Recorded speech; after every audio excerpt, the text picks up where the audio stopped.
52장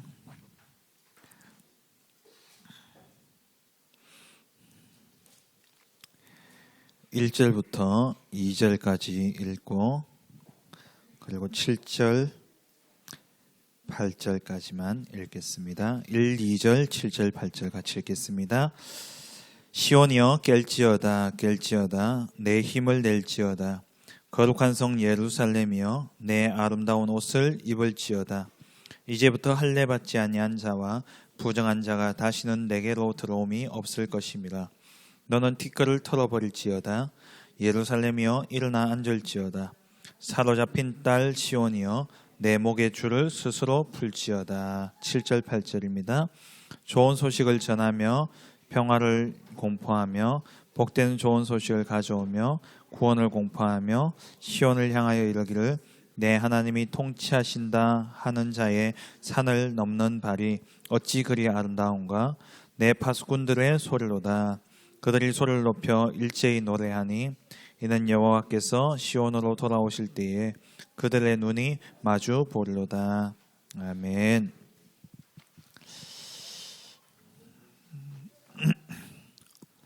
오늘 강단 말씀 내가 여기 있느니라 라는 말씀이죠.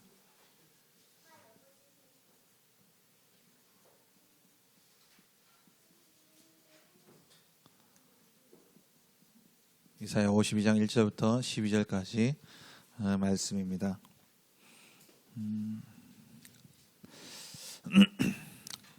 우리가 이제 2019년 한 해를 마무리하고 2020년 한 해를 시작하는데 우리가 2019년을 살아오면서 많은 문제와 어려움과 또 고통들이 있으셨을 겁니다.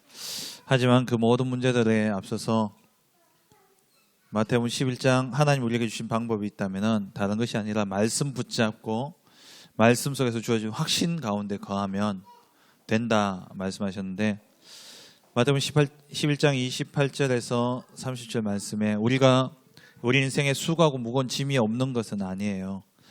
수고하고 무거운 짐을 다 지고 살아가죠. 예수 믿는 사람들도 짐은 있습니다.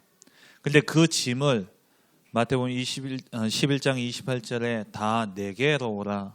내가 너희를 쉬게 하리라. 그 짐을 우리 주님이 대신 지신다 약속하셨죠. 그래서 우리가 힘을 내고 우리가 열심히 사는 게 아니라 그리스도의 언약의 말씀을 붙잡게 될 때에 하나님이 그 속에서 우리로 참된 쉼을 주시고 또 참된 해방을 주시고 참된 자유를 주시는 겁니다. 빌립보서 4장 6절에 염려하지 마라 말씀하시죠. 아무것도 염려하지 말고 오직 모든 일에 기도와 간구로 너희 구할 것을 염려하지 말고 기도와 간구로 너희 구할 것을 감사함으로 하라고 그랬어요. 감사는 뭔가를 받았을 때 나오는 게 감사입니다. 그렇죠. 되어진 것으로 나오는 게 감사죠. 우리가 그리스도 안에서 모든 것을 다 받았습니다. 그리스도께서 우리의 모든 것을 다 이루셨습니다. 그래서 그 사실을 가지고 그리스도께서 다 이루셨다는 약속의 말씀을 붙잡고 그 확신 가지고 염려될 수밖에 없는 문제를 딱 바라보면 이것도 그리스도께서 하셨다 라고 믿어지는 거예요.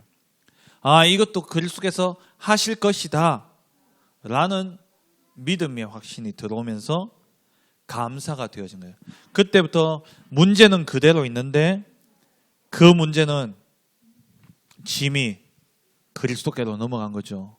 수고하고 무거운 짐진 자들아 다 내게로 오라. 내가 너희를 쉬게 하리라. 너희는 내게서 배워라 말씀하시면서 내가 주는 멍에는 쉽고 가볍다 말씀하셨죠. 우리가 가지고 있는 모든 이 짐을 예수님이 지셨다는 사실을 굳게 붙잡고 믿는다면 문제 속에서 뭐가 나오냐? 감사가 나오게 되어 있어요. 이것 또한 그리스도께서 책임지셨다. 우리 집의 가난 또한 그리스도께서 책임지셨다. 우리 자녀의 문제 또한 그리스도께서 책임지셨다. 그리스도께서 다 이루셨다. 그걸 미리 앞당겨서 보고 감사함으로 기도하면 모든 지각에 뛰어나신 하나님의 평강이 우리의 마음과 생각을 지키시죠. 그 말은 다시 말하면은 평강이 우리의 마음과 생각을 지킨다는 이 말을 다시 바꿔서 이야기하면 우리의 마음과 생각에 평강이 넘친다는 말이에요. 평안이 넘치는 겁니다. 그리스도께서 다 이루셨다는 약속 가지고 문제를 딱 보면 문제는 남아있지만, 문제는 여전히 있지만 그 문제는 그리스도께서 끝내셨기 때문에 감사가 나와요. 감사가 나올 때 치유가 되어지는 거고, 감사가 나올 때 참된 자유가, 해방이 이루어지는 겁니다. 상처, 늘 말씀드리지만 상처는 잊혀짐으로써 치유되는 게 아니라 감사의 제목이 나와야지 치유가 되는 거예요. 그래서 여기에 담난 다윗은 사망의 음침한 골짜기로 다닐지라도 내가 해를 두려워하지 않을 것은 주께서 나와 함께 하심이라 이야기하잖아요. 그 앞서서 5절을 보니까 원수의 목전에서 하나님이 내게 상을 차려주신다. 이 말이 뭡니까? 원수의 목전, 원수 앞에 내가 잡혀왔는데도 불구하고, 원수 앞에 내가 놓여 있는데 불구하고 하나님이 내게 상을 차려주신다. 이 말은 내게 정말 너무나 크고 또 감당 못할 만큼 큰 문제, 어려움이 있는데 하나님은 그것을 내게 축복으로 바꿔주신다는 거예요. 그게 예수 믿는 거예요. 종교는 문제 없애준다 그래요. 점쟁이 찾아가면은 내가 그 문제 해결해 줄게. 돈 500 내봐라. 내가 굿하면 된다. 부적 써라. 그럼 그 문제 해결된다. 해결을 이야기해요. 복음은요, 해결을 이야기하는 게 아니라 복음은 끝났다라고 이야기하는 겁니다. 그리스도 안에서 끝난 거예요. 그게 복음입니다. 문제가 있지만 하나님은 그 문제를 다 알고 주신 거예요. 왜요? 이유가 있다는 거죠. 하나님의 문제 안에는 분명히 하나님의 계획이 있습니다. 그 문제를 통해서 하나님이 하실 일이 있는 거예요. 그게 보여지면 다윗이 고백했던 것처럼 원수의 목전에 내가 앉아 있지만, 언제 죽을지 모르는 서슬이 푸른 칼날 앞에 내가 서 있지만 하나님이 나와 함께 하시고 하나님이 나의 구원자가 되시고 하나님이 내 인생을 책임지고 계시다는 것, 그리스도께서 내 모든 문제를 해결하시다는 이 사실을 믿고 딱 보면은 그것 또한 죽으면 천국 가는 거고, 여기서 살려내시면 그걸 통해서 하나님은 더 큰 은혜와 응답을 주실 거라는 거예요. 그래서 감사가 나오는 겁니다. 신앙생활 똑바로 하셔야 돼요. 신앙생활을 자꾸 문제 해결에 초점을 맞추면 안 됩니다. 가난이 해결해지고 사업이 잘 되고 건강이 해지고, 물론 하나님은요 그렇게 능히 하실 수 있는 능력이 있으십니다. 근데 하나님은 무조건 그렇게 하시지 않으셔요. 자녀를 키워보셔서 아시잖아요. 또 손주들 이렇게 보면은 할머니들 또 달라요. 손주 보면 뭐든지 주고 싶어요. 왜? 좋아서 막 주고 싶어요. 근데 부모는요 골라서 줍니다. 애가 달라고 해도 절대 안 줍니다. 애한테 조금 얘 아이가 멀리, 그러니까 장기적으로 봤을 때 이런 걸 계속 먹으면 이가 썩거나 뭐가 안 좋다 그러면 안 줘요. 그게 부모예요. 근데 할머니들은 좋으니까 다 줘요. 어떤 그 아빠 연구소라는 그런 연구센터가 있어요. 거기에서 아빠가 연구소 그 소장이 저보다도 어린 사람인데 아빠에 대한 교육을 하는데요. 아버지들 이건 절대 하지 마세요. 먹는 걸로 아이가 좋아하는 것으로 아이의 인기를 얻으려고 하지 말라고. 근데 대부분 그렇거든요. 네, 대부분 그래요. 아빠들도 그래요. 엄마만 강하지 아빠는 대부분 그래요. 아빠나 할머니나 다 그래요. 근데 예를 들어서 옆집 아저씨나 할머니도 뭐 자녀를 위한 사랑은 있으니까. 근데 유괴범들은 어떻겠습니까? 좋아하는 거, 이 아이가 좋아하는 것들을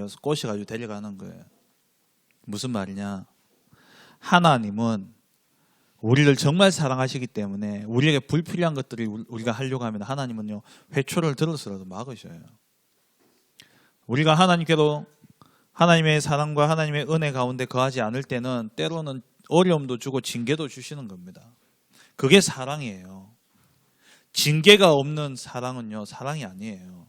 히브리서 12장이죠. 징계가 없는 아들은 사생자라 그랬습니다. 사생자라 그랬어요. 부모가 있으면요, 다 징계를 받게 돼 있어요. 애가 잘못하면은. 왜? 사랑하기 때문에.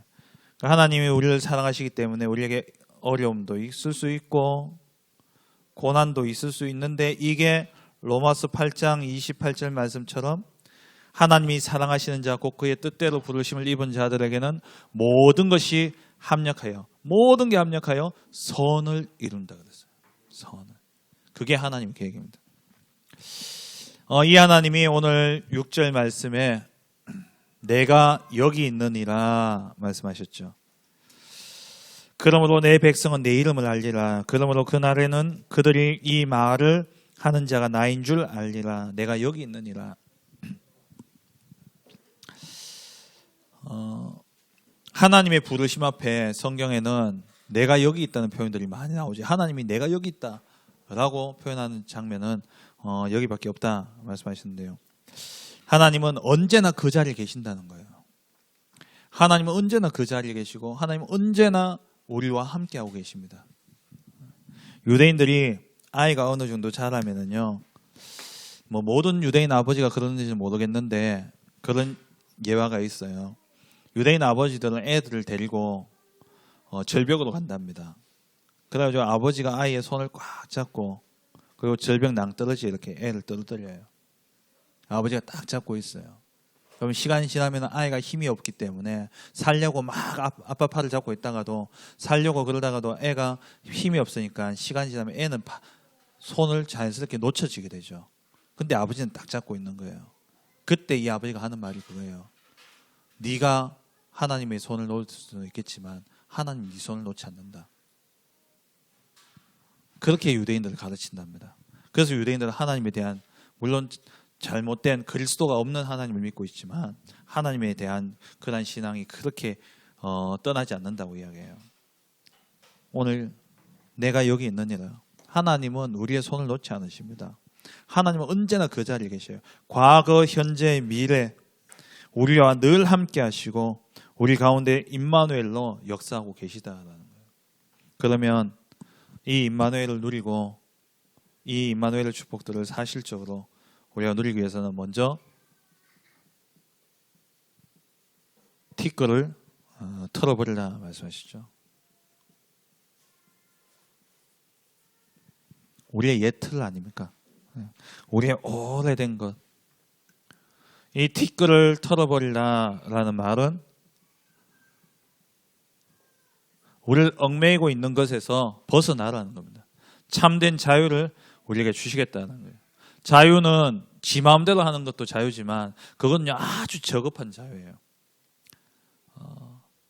그러한 마음대로 하는 자유를 의미하는 게 아니라 이 참된 자유라는 것은 묶여 있는 데서 해방되어지는 것을 이야기합니다. 우리가 뭐에 묶여 있습니까? 사단, 지옥, 원죄, 이 저주에서 그리스도로 말미암아 우리가 완전히 벗어났어요.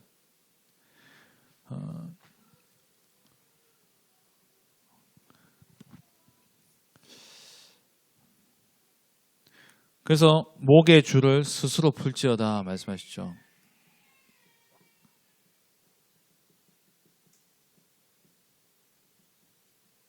매듭은 그리스도께서 푸셨어요. 목을 둘러싸고 있는 이 끈을 묶여있던 매듭을 그리스도께서 푸셨어요. 이제는 뭐냐, 이거를 줄을 벗겨내면 돼요. 줄을 이제 벗겨내라는 거예요. 그리스도께서 원죄, 사단, 지옥의 권세를 완전히 다 해결하셨기 때문에, 매듭은 다 풀려졌기 때문에 이제 뭐냐, 너희의 하나님과 상관없는, 하나님을 떠난 그 체질과 배경 속에 가지고 있던 너희의 생각과 너희의 체질과 너희의 그 얽매여 있던 모든 것들을 이제 벗겨내라는 겁니다. 매듭은 풀려졌기 때문에. 목사님 생각의 줄, 말의 줄, 뭐 이런 말씀을 하셨죠. 우리가 그 모든 것들을 벗겨낼 그 요한복음 8장 32절에 진리를 알지니 진리가 너희를 자유케 하리라. 그리스도를 알면 알수록, 그리스도를 누리면 누릴수록 우리에게 얽매져 있는, 우리 안에 있는 것들이 얼마나 하나님과 상관없는 것인지를 우리가 깨달아 알게 되어지죠. 나를 메고 있는 모든 것을 털어버리라 말씀하셨습니다. 우리가 가지고 있는, 다시 말하면 복음 아닌 것, 복음에 방해되어지는 것, 복음에 집중하지 못하게 막고 있는 나의 것들을요, 다 내려놔라는 거예요. 다 내려놓으라는 겁니다. 이제 줄이 풀렸기 때문에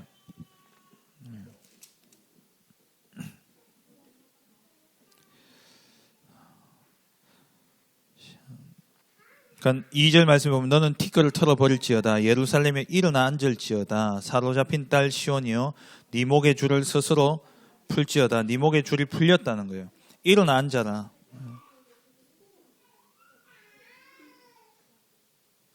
이사야 60장 1절에 여호와의 영광이 우리에게 임했기 때문에 우리가 할 거는요, 일어나서 빛을 발하면 돼요. 우리가 묶여있는 게 발목의 사슬이 풀렸어요. 그런 예화 많이 들어보셨죠? 코끼리 조련사들이 코끼리를 조련하는 방법. 아주 어릴 때 코끼리를 데려와가지고 발목에다가 사슬을 묶어 놓습니다. 그러면 이 코끼리가 어린 아기이기 때문에 힘이 별로 없기 때문에 말뚝을 큰 걸 박아가지고요. 그래가지고 쇠사슬을 묶어 놓으면은 코끼리가 이렇게 가다가 발이 당겨지면 지가 막 나가려고 발부는 치는데 안 뽑히거든요. 그러면 그렇게 해도 계속 안 뽑히니까 그 다음부터 이제 체념을 해요. 그래서 조금만 이렇게 가다가 발목이 당겨지는 느낌이 들면 그 자리에서 돌아서요. 다시 돌아오는 거예요. 그래서 큰 코끼리도 나중에는 줄만 묶어가지고 작은 기둥에 하나 묶어놔도요, 지 힘으로는 충분히 뿌리치고 나갈 수 있는데 이걸 못 벗어나요. 그렇게 조련되어졌기 때문에. 근데 그 코끼리가 사슬이 풀렸어요. 풀렸는데도 뭐 하고 있냐? 발에 조금만 매어진 느낌만 있으면 안 벗어나는 거예요. 그게 우리의 신앙생활의 모습이라는 겁니다. 그게 우리의 모습이에요. 다 풀었어요. 쇠사슬을 풀었다니까요. 목의 사슬을 풀었고, 그래서 하나님 뭐냐? 이제 일어나 앉아라 말씀하시는 겁니다. 그전에는 묶여있기 때문에 일어나 앉을 수 없는 상황이었는데 풀고 다 끝냈기 때문에 일어나 앉으면 되는데 뭐 하고 있냐? 안 일어나 앉는 거예요. 그래서 하나님이 내가 다 끝냈다, 풀었다, 목의 줄을 내가 이제 풀었으니까 일어나 앉아라. 여호와의 영광이 우리에게 임했기 때문에 우리는 이제 일어나서 빛을 발하면 됩니다. 내 능력과 상관이 없이 하나님이 다 해결해 놓으신 거예요.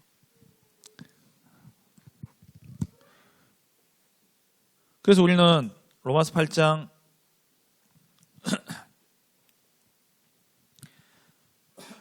하나님이 우리의 모든 것들을 다 대속하셔서, 하나님이 우리를 위하시면 누가 우리를 위할 수 있고, 하나님이 우리를 죄 없다 했는데 누가 우리를 죄 있다고 이야기할 수 있겠습니까? 하나님이 다 끝내신 거예요. 그래서 다 끝냈기 때문에, 우리에게 참된 자유를 주셨기 때문에 우리에게 묻어있는 이 티끌을 이제 털어내버리면 돼요. 내 생각, 내 기준, 또 내 어떤 계획, 내 계산 털어버리면 됩니다. 하나님 다 끝내셨기 때문에. 두 번째는, 그러면 이제 결단해라. 증인의 삶을 살기 위해서. 증인의 삶을 살겠노라 결단해라 말씀하셨죠. 7절에서 10절을 보니까 좋은 소식을 전하며 평화를 공포하며 복된 좋은 소식을 가져오며 구원을 공포하며, 그러니까 이 좋은 소식의 기원은 사실 전쟁터에서 나오는 거예요.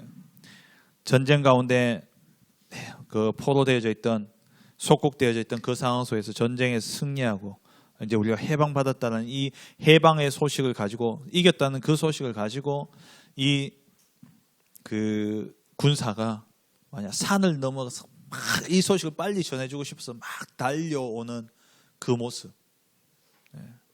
마라톤의 기원을 아시잖아요. 전쟁을 이기고 그 전쟁에 대한 소식을 전하기 위해서 병사가 40 뭐 얼마입니까? 2.195. 예. 그걸 뛰어가지고 와서 전하고, 거기서 유래된 게 이제 마라톤이잖아요. 그리스의 그 전쟁에서 승리. 그러니까 그 이야기예요. 좋은 소식을 전하며 평화를, 전쟁이 이제 끝났다 공포하고, 그리고 이제 그 전쟁의 위협과 두려움 가운데서 우리가 구원받았다, 이 소식을 전하기 위해서 산을 넘는 그 기쁨의 소식. 이 병사가요, 산을 넘는데도 하나도 힘들지 않는 거야. 왜? 너무 기뻐가지고 막 달려가는 그것처럼 우리가 뭐냐? 증인의 삶을 살아야 되는 거야. 예수 그리스도를, 이 예수님을 믿는 이 기쁨이, 여기서 이 예수님을 내가 믿음으로 말미암아 죄와 사망의 법에서 완전히 해방되어 생명의 성령의 법으로 옮겨졌고, 내가 절대 나올 수 없는 원죄의 문제와 사단의 문제와 그 지옥의 저주에서 해방되어진 이 기쁨, 감사, 감격, 이걸 가지고 누구에게 전할까? 이 소식이 정말 누구에게 필요할까? 그 마음을 가지고요, 일어나서 뛰어가는 사람처럼 뭐하냐? 증인의 삶을 살라는 거예요. 그 사람의 발이 얼마나 아름답냐?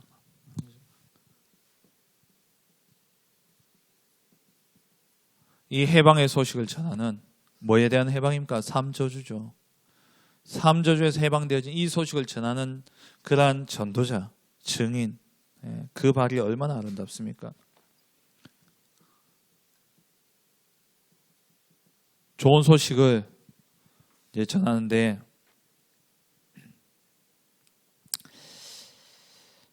시온을 향하여 이르기를 네 하나님이 통치하신다 하는 자의 산을 넘는 발이 어찌 그리 아름다우니까.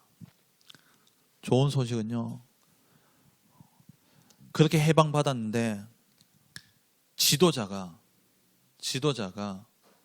또 뭐 속된 말로 썩은 지도자다. 얼마나 불행합니까? 우리의 통치자가 누구라고요? 하나님이라는 거예요. 하나님이 통치하신다.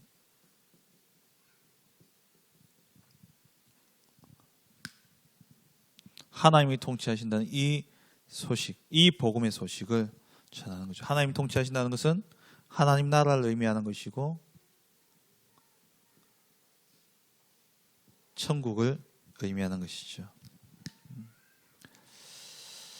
그리고 이 천국의 축복은 우리가 가서 죽어서 가는 하나님의 나라도 있지만 우리의 배경을 이야기하는 겁니다.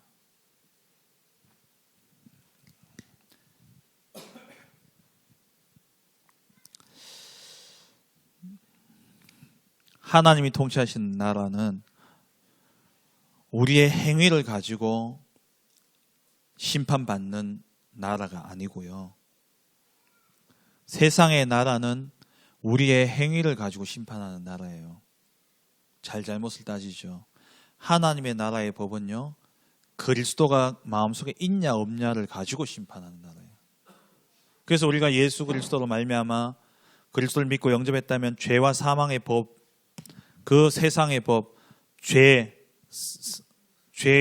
삭은 사망이기 때문에 죄에 대한 평가를 통해 가지고 사망의 형벌을 내리는 그 법 아래에서 살던 우리가 예수님을 믿는 순간 생명의 성령의 법이 우리 안에 임함으로 우리가 죄에 대한, 죄 문제는 이미 끝났기 때문에 죄에 대한 심판이 아니라 우리가 하나님 나라의 그 상급에 대한 심판을 받는 자들로 바뀌어지게 되는 것이죠.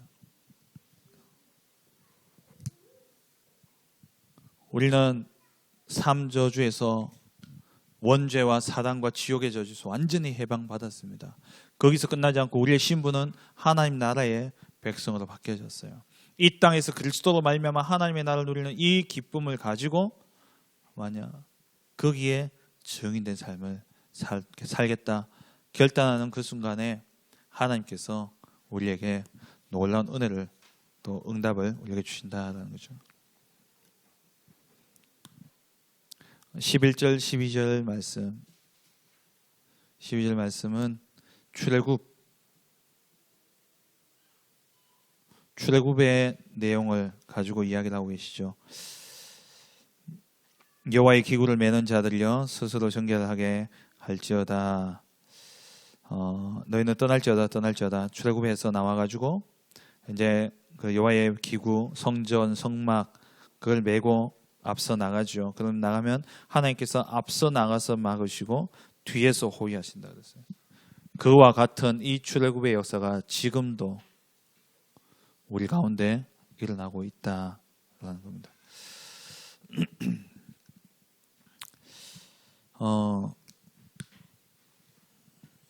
그리스도로 말미암아 다 끝났습니다. 다 끝났는데 우리는 나도 모르게 이게 매여진 그 감각에 의해서 나도 모르게 움츠러져 있는 거예요. 코끼리처럼. 풀려졌어요. 쇠사슬이 풀려졌습니다. 이제 뭐하냐? 일어나서 뛰어야 돼요. 일어나서 뭐합니까? 정인된 삶을 살아야 됩니다.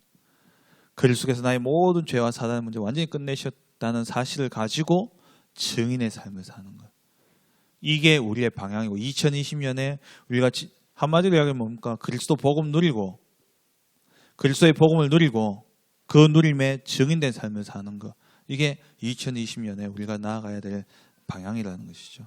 임마누엘을 누리고 정인의 삶을 살겠다. 결단하는 순간 하나님께서 우리의 모든 삶을 완벽하게 책임지시고 인도하실 겁니다. 그래서 우리는 두려워할 이유도 없고 그냥 편안하게 늘 그래왔듯이 행복하게 우리 말씀 따라가면 되는 것이죠. 2020년 우리 테크노폴리스 하나교회의 중요한 방향들을 조금 말씀을 드리고 함께 기도하면서 인도받기를 원합니다. 우리 본 교회가 이제 두 개 대교구로 나누어지고 그리고 그 두 개 대교구 안에서 이제 지교회 시스템으로 움직여지죠. 우리도 이제 같은 흐름 속에서 같은 응답을 누려야 되기 때문에 우리는 일단 우리 테크노폴리스 하나 교회가 하나의 대교구라고 치시고요. 이제 우리 안에 이제 지교회를 세우는 겁니다. 그래서 제가 지난번 직원 임명할 때도 이야기했습니다만 5개 지역을 나눴습니다. 우리가 늘 기도하고 있는 지역 아닙니까? 농공 그리고 현풍 지교회당은 4개죠. 현풍 육아 합쳐서 우리 테크노폴리스고 지교회당은 4개인데 지교회는 일단 5개 시스템으로 가려고 합니다. 굳이 창녕 이게 우리가 기도하고 있는 지역입니다. 농공에는 지금 우리 이순아 집사님이 이렇게 계시고 그런데 거기에 이제 중직자가 없죠. 그래서 박예란 권사님이 직장이 오포기 때문에 늘 그 길을 왔다 갔다 하십니다. 그래서 박예란 권사님 기도를 담으시라고 지역장 겸 조장 하고 우리 박예란 권사님 세웠고 여기에 이제 이순아 집사님하고 또 계시죠. 그 현풍에는 우리 정윤점 권사님 현풍 지역에 지역장 겸 또 조장으로서 옛날로 치면 권찰 사역입니다. 권찰 사역인데 그냥 구역 예배 인도하는 권찰이 아니라 이제 지역 복음화를 위해서 24시 해야 될 제자들이에요. 지금 쓰는 분들은 24시 제자입니다. 24시 이 지역 놓고 기도하면서 어떻게 복음을 이렇게 가야 될 것인가를 생각하고 기도하셔야 돼요. 육아는 지역장은 우리 박만철 장립 집사님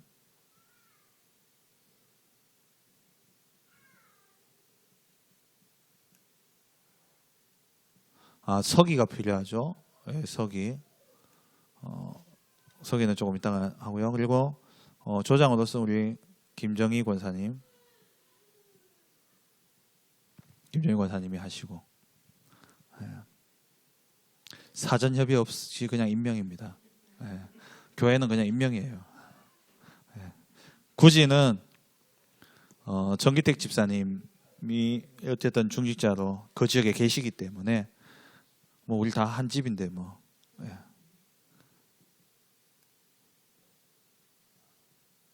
정기택 장립 지사님이 지역장, 조장은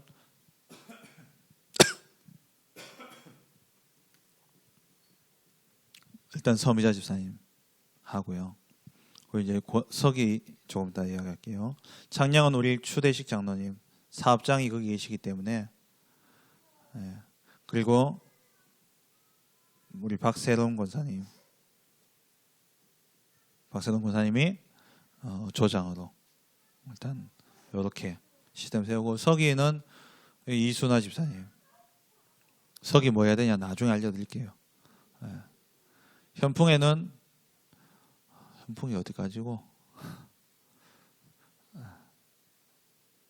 육아는 우리 신은정 집사님, 구지는 저기 이진경 집사님. 예.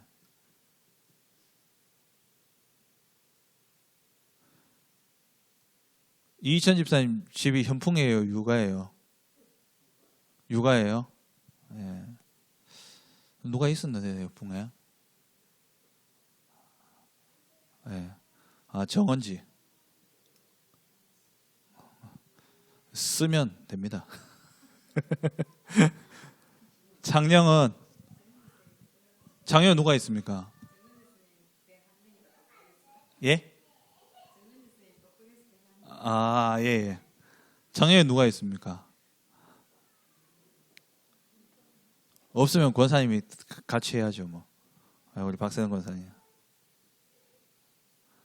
이렇게 해서 지금 모교 전도학교를 계속 진행했었는데요. 모교 전도학교는 내년부터 안 하려고 합니다. 대신 요 5개 지교회가 이제 모여질 겁니다. 당부하는 사역자로는 제가 일단 들어가겠습니다. 제가 들어가서 사역을 하고요. 그럼 전도학교는 어떻게 하느냐? 요 시간을 하려고 합니다. 강단 말씀을 그냥 이렇게 너무 상세하게 푸는 것보다 그냥 간단하게 기도 제목하고 딱 붙잡을 것만 전달해드리고, 그 이후에 다락방을 실제적으로 해 나가면서 사역할 수 있도록 그 전도학교를 요 시간에 하고 그렇게 하고요. 이렇게 지교회를 이제 하면서 지교회 안에서 모여서 예배하는 것도 중요하지만은 전도 운동이 일어나야 됩니다. 그래서 요번 지난주부터 시작해가 유 목사님 계속 던지는 메시지가 삼천 제자 운동입니다. 삼천 제자 운동. 지난 금요일날 새벽기도 때 제가 좀 말씀을 드렸는데요. 삼천 제자 운동인데 이건 뭐냐? 보통 한 사람이 관계되어 있는 사람이 적어도 2,000명은 넘습니다. 2,000명 가량이 돼요. 그러면 다 2,000명 이름을 다 쓸 필요 없고, 내 주위에 전도 대상자를 우리가 이건 평생 받아야 될 응답이니까 제가 기도하면서 1년에 그럼 얼마나 하면 좋을까 생각을 해봤어요. 신학원 졸업 기준이 30명 영접이더라고요.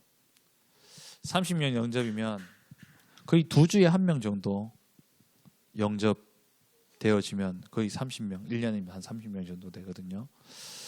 그렇게 하니까 그것도 부담이 될 수 있겠다. 한 달에 1명. 그러면 유 목사님 말씀대로 하면 30명 영접되면 30개 다락방이 열린다 그러잖아요. 300명 영접하면 30명의 제자가 나오고 30명 제자가 나오면 30개 다락방이 열린대요. 다 그런 건 아니지만 대충. 우리는 일단 개인이 작은 목표를 드릴게요. 10명 영접 2020년 10명 영접하면 많이 나오면 감사한데 10명 가운데 1명 정도는요 말씀을 듣기를 원하는 사람이 나올 거예요. 적어도 다락방을 하기를 원하시는 분, 이 복음의 말씀을 내가 계속 듣고 싶다 하는 사람이 1명은 나올 겁니다. 그럼 그 사람 데리고 다락방 시작하시면 돼요. 다락방 시작하면서 그 사람에게 바로 어떤 미션을 주냐면 요 미션을 줘야 돼요. 요 미션을. 요 앞에 10명 영접 이전에 뭐 하냐니까 여러분 전도 대상자 있죠. 전도 대상자를 제가 오늘 말씀 그 미션 말씀 그 복음 성구 제가 저기 다 이번 주 거 해가 나왔거든요. 그 지난주 거 아닙니다. 이번 주 겁니다. 그 뒤에 보시면은 제가 전도 대상자 쓰도록 제가 딱 란을 만들어 놨어요. 제가 대충 나눠보니까 범주가 가족 및 친척이 한 범주가 되겠고, 그리고 또 친구, 그죠? 친구가 있을 수 있고, 그리고 직장에 있는, 직장과 연결되어져 있는 사람들이 있고, 그리고 지역에 연결되어져 있는, 그냥 뭐 동네 아파트 주민들이나 또 이렇게 지나가면서 뭐 슈퍼 아줌마나 이렇게 연결되어져 있는. 그래 따지니까 한 친구와 친척, 그리고 친구, 그리고 직장, 지역, 4개예요. 5개 아닌가? 4개 맞죠? 요렇게 해서 한번 이름만 쭉 써보세요. 제가 누누이 말씀드리지만 영접할 만한 사람을 쓰지 마시고 일단 예수 안 믿고 교회 다녀도 교회 다니는데 먹칠을 하는 사람, 이런 사람들 다 적으세요. 예. 교회 다닌다고 하는데도 신앙 별로 없는 사람들까지 다 이름만 다 적어놓고 그 이름을 놓고요 계속 매일 아침 저녁으로 기도하시면서 한번 쭉 읽어보세요. 읽어보다 보면은 어느 날 생각지도 못했는데 그 사람이 연락이 오기도 하고요. 길 가다가 만나기도 하고요. 그게 뭐냐, 하나님 사인 주시는 거예요. 시간표인 거예요. 그 사람들에게 조용히 자료를 전달하든지 복음을 전하다 보면은 영접이 이루어지고 그 가운데 내가 이 복음 꼭 들어야 되겠다 하는 사람이 나오면 그 사람을 다락방 시작하시면 됩니다. 그래서 지금 이제 주문해놨는데 저기 주보 테이블 밑에다가 그 A4 용지함을 갖다 놓을 거예요. 거기에 복음 편지 1과부터 10과까지, 새생명 새생활 1과부터 20과까지 그렇게 복사해서 다 채워 놓겠습니다. 그럼 여러분 언제든지 오셔서 다락방 하실 땐 그거 가져가셔서 다락방 하시면 돼요. 그래서 제가 오늘 기도하면서 또 한 가지 하나님 또 은혜를 주셔가 조금 생각이 났던 게 뒷면에다가 제가 그런 양식을 만들어 놓겠습니다. 그 뒷면에다가 그 1과 복음편지 1과면 복음편지 1과 말씀을 쓸 수 있는 난 하고, 그러니까 미션을 줘야 되니까 다락방 끝나면, 그리고 거기에 전도 대상자를 쓸 수 있는 난 하고, 예, 그리고 기도문, 그 1과 가지고 기도할 기도문, 진짜 새신자니까 아무것도 모르니까 그거를 요거 좀 넣어놔야 되겠다라는 생각을 오늘 좀 아침에 기도하면서 하나님 생각을 주셨어요. 그렇게 앞뒷면을 딱 해놓으면 하나 가지고 딱 앞면 가지고 다락방 하시고는 뒷면에 요거 숙제입니다. 이렇게 인도 받으세요. 다음 주에 가서 그거 체크하고, 그러면 사역도 쉬워지고 또 그걸 따라오는 사람은 반드시 요 열매가 또 나오게 돼요. 그러면 그 사람 요 열매가 나오면은 그 사람 통해서 또 다른 분이 연결되어지면 내가 그 사람을 만나서 하든지 아니면 이 사람을 확실하게 양육시켜서 이 사람을 또 다락방하게 하든지. 우리가 5기초잖아요. 내가 우리 이순환 집사님 길에서 만나고 복음 전하고 이순환 집사님 복음을 영접하셨어요. 그래서 이제 다락방이 열렸습니다. 다락방 하면서 제가 요 이야기를 계속 하는 거예요. 매주마다. 요게 뭐냐, 팀 사역이에요. 당신 주위에 복음 받을 자들 있지 않냐? 그 사람들 놓고 기도하자. 그 사람들 가운데 진짜 하나님 예비하신 영혼이 있다. 한번 정말 기도해라. 그러면서 했는데 이 집사님이 어느 날 친구 한 명이 제가 여기서 이렇게 말씀 듣는다가 친구 한 명이 오고 싶대요. 이래가지고 친구를 데려왔어요. 그 친구에게 제가 같이 이제 또 성경 공부하면서 복음을 전하고 영접하고면 이 사람이 영접하고는 그냥 떨어지는 사람도 있고 매주 와도 되겠냐? 이래가지고 또 오면 복음 받겠죠. 그 사람에게 제가 또 이렇게 이 부분을 가지고 계속 이야기하면서 이 사람이 내가 이순환 집사님하고 복음 편지 7과까지 했는데 이 사람이 이제 다락방 참석하면 8과 9가 해야 되잖아요. 그럼 1과부터 7과는 어떻게 합니까? 이순환 집사님 시켜가지고 따로 내가 했던 거 그대로 1과부터 7과까지 이 사람 그 과외 좀 시켜라. 그게 뭐냐, 다락방 또 하나 열린 거 아닙니까? 예. 그게 팀 사역이에요. 그게 팀 사역인 거예요. 이렇게 하라고 해서 그 다락방을 여는 게 팀 사역이거든요. 그 팀 사역하고 그러면 이제 집사님이 어느 정도 내가 이제 사역을 좀 곧잘 해요. 그럼 그렇게 이제 떼 버리는 거예요. 내가 여기 계속 올 수 없고 이 사람도 시간이 안 맞으니까 안 되니까 해라 하고는 나중에 집사님하고만 계속 연락해요. 그 다락방 어떻게 됐냐? 그분은 요즘 어떻게 인도를 받고 있냐? 응답은 어떻게 받고 있냐? 이걸 물어보고 체크하는 게 미션홈이에요. 체크하고 미션홈. 그러면서 이 집사님이 사역을 잘 하시고 이게 좀 탄탄하게 되었어요. 이제 보니까는 그 사람이 지역에서 그냥 다락방하는 경우도 있고 직장에서 다락방하는 경우도 있잖아요. 그럼 직장에서 다락방하면 그게 전문교회가 되는 거고 집에서 다락방하면 그게 지교회로 시스템 만들어 버리면 돼요. 이게 5기초예요. 다락방 하나로 다 하는 겁니다. 사실 다락방 하나로. 그래서 요거는 제가 한번 그러니까 사역자로 들어가지만 그거는 거의 구역 예배 수준의 예배가 될 거예요. 그렇게 되면서 다락방이 좀 이렇게 확산이 되어지면 그 구역 예배가 뭐가 되냐면 미션홈이 되어질 겁니다. 예, 미션홈이 되어지는 거예요. 요거는 일단 지교회를 세워놓고 시작하는 거고 아까 조금 전에 제가 설명드렸던 그거는 현장에서 다락방으로부터 시작해가지고 지교회까지 되어지는 걸 이야기한 거고요. 그러니까 2가지예요. 현장에서 지역을 시스템을 만들어서 지교회를 세우는 게 있고 중요한 거점은 일단 거점부터 확보해놓고 거기서 파급으로 들어가는 게 있고 지금 우리는 교회이기 때문에 이 시스템부터 잡아놓고 이제 들어갈 겁니다. 그럼 여기서 여러분들이 다락방부터 시작해가 지교회까지의 응답을 여기서 이제 받아 내셔야 돼요. 그러면 24시 안 하면 안 돼요. 여러분 24시 제자입니다. 예, 이거 놓고 24시 기도하고 집중하고 이 지역 육아 복음을 내가 어떻게 할 것인가 이 생각만 가지고 이제 차 타고 다니도요 보는 눈이 달라질 겁니다. 그전에는 맨날 그냥 교회 왔다 갔다 하는 그 길이었는데 이제는 달라 보이는 거예요. 저게 들어왔네, 이게 들어왔네, 이러면서 이제 전도문들 열려지겠죠.